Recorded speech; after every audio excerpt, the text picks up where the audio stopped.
Mikel, first of all, have you recovered from Sunday? Yes, fully recovered, yeah. Did it take a while?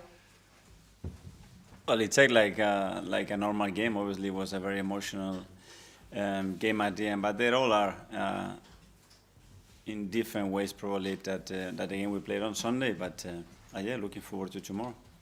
You say they all are. Some don't hit quite the emotional highs of that. When you strip that emotion back, how do you assess that game? It's very hard with everything that went on. Yeah, well, I already did after the game, you know, and we already moved on, and we are now ready to battle again on tomorrow. You're ready to move on. I think lots of us have still sort of soaked up what went on, and we've seen extra footage of Ireland and you at the end. We've seen Ireland and Jesus at the end. Does that tell you kind of how much that game meant to not just Arsenal City, but to everybody? That rivalry is fascinating, that you maybe got under their skins, that we all loved the head-to-heads and the niggle and the battle? I don't know, it's part of football, part of a sport, and after the game, all that goes away and we move on. That's it. Just maybe two more on it before I do move on. Were you surprised by the reaction that people gave us on the way you played that game? Because one of the biggest criticisms you've had against you is that you haven't been streetwise. And there you were, putting on a masterclass and doing everything to win a game. There was no self-centre. You were right at it, and you did whatever it would take to get that point. Yeah, we had to play the game that we had to play, and the first 10-15 minutes we couldn't, 11 against 11, then we go much better, and then obviously we're thrown in a very different context. Every team does, you know. They played 30 seconds with 10 men. You look what they did, it's normal what they did for 30 seconds, but we had to do it in a different way. We learned from the past as well, because unfortunately we've been in that situation with them 3 times very recently. One it was with Granite after 38 minutes it was, and we conceded how many? So yeah, we better learn. If not, we will be very thick. I will be very thick. The red card as well, have you reflected on that and what you said about it afterwards, and perhaps does the threshold for a second yellow maybe need to be higher? Well, I reflected post-match, and it's the same reflection today. So that's still very cross about it and want consistency? It's the same answer that I give. I think it's move on. I was very clear about it, I think. Okay. Really huge games in a week, physically and mentally.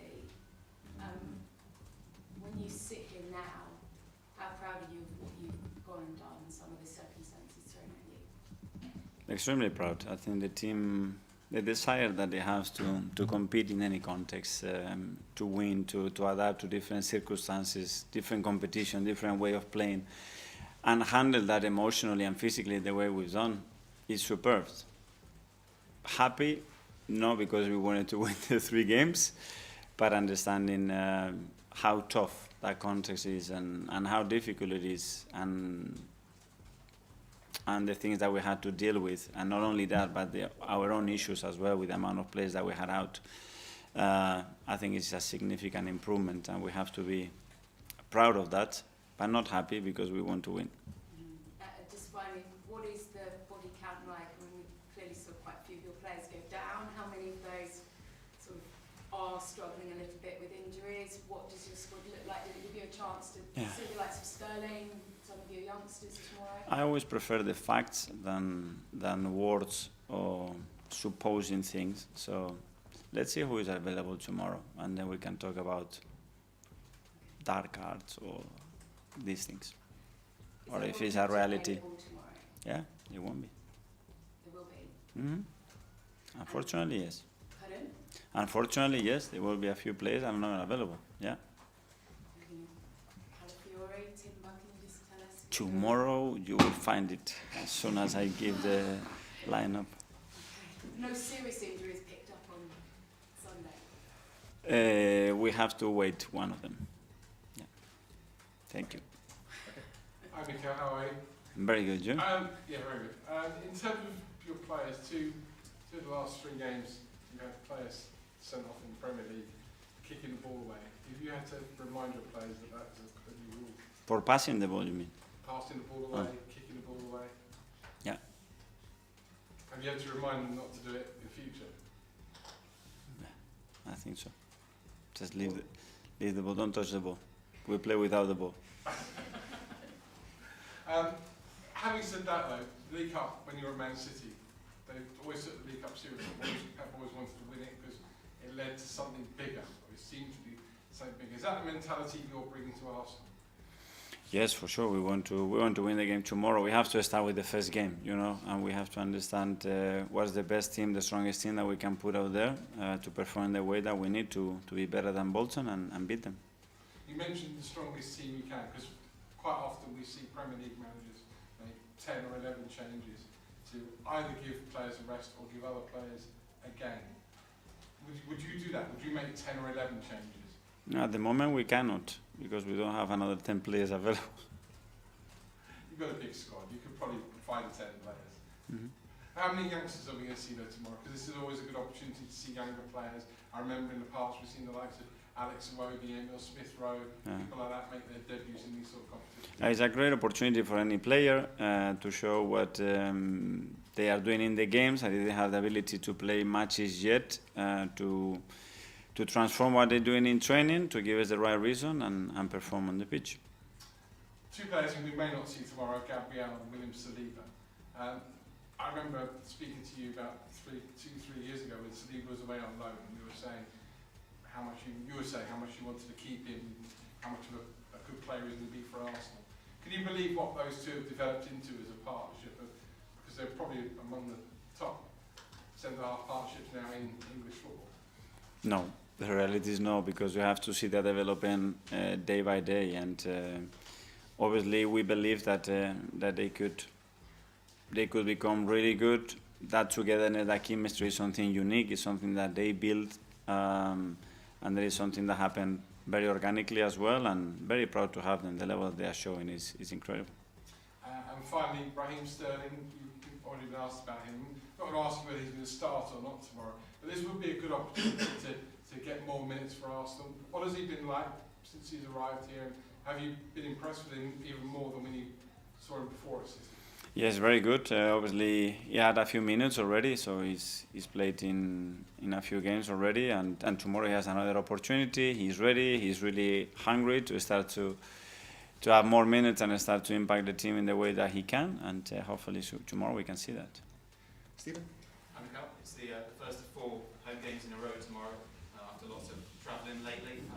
Sellout crowd as well. What does that tell you about the connection that you've got with the supporters at the moment? Great to know that night games are very special at the Emirates. We start to make any occasion special. I think the team is going to benefit massively for that. So I think we're going to give the importance that I want to give them, we want to give them to the competition. And that's the first part of it, to create an atmosphere that makes it really good for our players, really difficult for the opponent.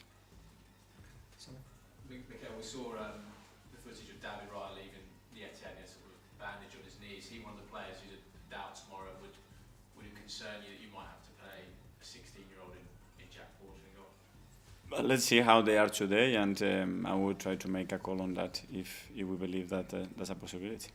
And it seems like this team, as much as they want to play good, attractive football when they need to, like they did on Sunday, they actually quite enjoy the fight, the scrap, the battle. Have you noticed that shift in that they have that sort of different face now, that when they need to, they can dig in like that? Yeah, it's not something that we notice, something that we have to install on them, because without that, you cannot play with that level of concentration, focus and discipline for that long, thrown out in that context. If you don't love it, somehow you have to love it. If not, you start to miss beats and spaces, and the puzzle starts to break, and then you get bigly punished. Just last thing, we talk a lot about your influences in football. I just wonder, you played in that Premier League era where Mourinho came in, a brilliant, dominant Chelsea team, incredibly pragmatic. Is he someone who actually influenced you, Mourinho, in that style of play? Do you see any of that in the way you manage now? More than influence, I think you learn a lot from all the top coaches, and you just try to understand why they've been successful, what they have is what really touches that team, that makes it really special, very consistent, especially to win at this level. And And especially in this, at this level, and with the amount of games that we are playing, you might have an idea and you think the game can go in that direction, but if it goes in a different direction, do you have the ability to adapt and be happy now playing that game? Because that's the level that we are in. Hi, Mikel. Hi. I was just wanting to ask, sorry, my voice is, sorry. I was just wanting to ask about Ethan and Miles, because for both of them, very big moments to come into, and I was just wondering, not just as players, but as young men, both 17 years old, how do you feel they coped with those moments, and could you get a sense of what those moments were like for them?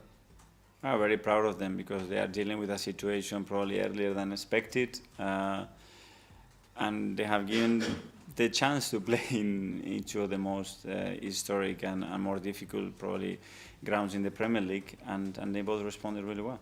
And obviously both were on tour. I spoke to Mehmet Ali, the under-21's head coach, earlier in the season. He said when they came back, they almost conducted themselves more like first-team players. Is that something you noticed as well when you came back from the States? Sorry, in what sense? So just how they carried themselves around the training ground and stuff like that. They were a bit more, almost senior in the way they carried themselves, if that makes sense. Yes, well, what I've seen is that they have ended up in a really positive way, you know, to influence others, to raise the standards, and as well because they are responsible for that. They have to carry others now as well, you know. But again, their attitude has been superb. It's not easy when you have spent 5-6 weeks with the first team and then you have to start to play at a different level. But this is where they are at the moment, and they're going to have more chances because they have conducted themselves in the right way and in that sense as well. And I think that's a really important thing. Hi, Mikel. It's Hi. obviously a different competition tomorrow. You've been at the club for nearly 5 years now and won the FA Cup in 2020, but since then there hasn't been any trophies despite all the fantastic progress you've made with the team. Do you think this season you do have to start winning trophies for it to be considered a success, or do you not think of it in those terms? Well, in terms of trophies, the success only if you win it. That's it. Success, how you measure success or how you associate that word to, I think probably we can have a much more deeper conversation. But we are here to win, and we are here to win the big competitions and the ones that even not considered that big. That's our duty. And I just want to ask as well about Alexanchenko. We've not seen him since the international break. How serious is that injury? Because he's been out for a while now. Is there any chance of him returning anytime soon?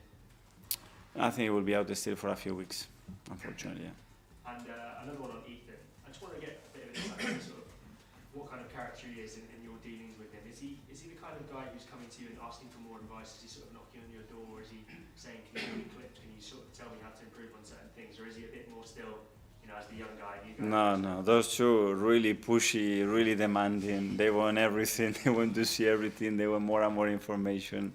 They love it. You can tell them. They are so passionate about it. They see the opportunity. They want to grab it with both hands. They are great to work with. Thanks. Mikel, do you have a time frame yet on Martin Odegaard? No, I think it will be a matter of weeks. But how long exactly, I cannot tell you. So you've got 4 games, I think, before the international break. You're not expecting them back before. We might get a surprise, but I think it's unlikely. And earlier, you mentioned dark arts when you were talking to Gail. Obviously, that's been an accusation that's been levelled at you and your team in the last 48 hours. Is that fair? Do you think that label is fair? I don't know. It's opinions and that's it. But as I mentioned before, I think other things will be factors. But that's it. Whoever says what he says, Arsenal is not going to retrieve his words, but we will use the facts. What are the other factors? Sorry? What are the other facts you're talking about? Well, if a player is fainting something, you don't know, then that means that he will carry on and he will be involved in the squad and he will play. When you came in, was it a particular target of yours to make the squad tougher and more streetwise? Because historically, that was always a criticism of Arsenal, wasn't it? Back then, when you were a player, during Arsenal's last few years, that the team wasn't strong enough and lacked leadership. Was that a particular target of yours when you came in as manager to change? Well, I think all the managers is you want a team that is happy and able to compete in any context that is being thrown, and this is what we want to achieve as a team. Okay. We'll now move on to 10:30 tonight.